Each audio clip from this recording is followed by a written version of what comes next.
Some indeed preach Christ even from envy and strife, and some also from goodwill. Former preach Christ from selfish ambition.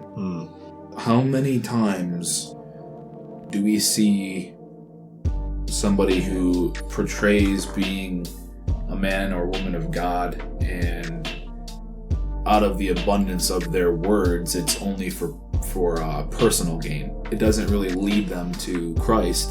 It uplifts and exalts the person speaking. That is, unfortunately, we see it time and time again, and you have to have good discernment to be able to find the snakes behind the pulpit. Yeah. Not everyone can do that. I mean, I'm sure we all have issues, seeing people for not what they are, but what we think they are.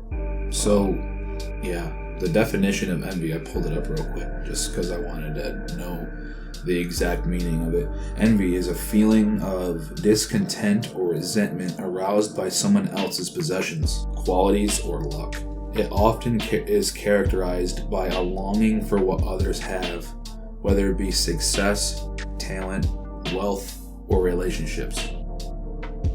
Strife refers to bitter, sometimes violent conflict, discord, or rivalry between people or groups.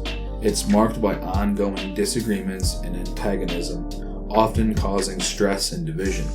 Envy can often lead to strife if not managed well, as it can breed bitterness and conflict. So in a sense, you're seeing somebody preach or spreading the gospel based on those things. And from the latter is out of goodwill, which is love, is what Paul said. So people are preaching the word out of envy. Who are they envious of?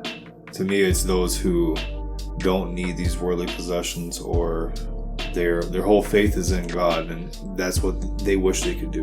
The people preaching these things, they wish they had that kind of unshakable faith, and they're putting on a front. Yeah, that's what I was going to say. Or they're preaching in a position of seeing other pastors who are genuine, and they're trying to preach against that because they're authentic and they want what they have and they can't get it. So out of that creates bitterness, so they preach against it. Even if it doesn't even have to be monetary. Let's say you have unshakable faith and you're not afraid to say what needs to be said. Well, someone else who is under a microscope, maybe they're on some kind of network or something, they can't say maybe what God is actually calling them to say. So what are they going to do? They're going to cause a discourse.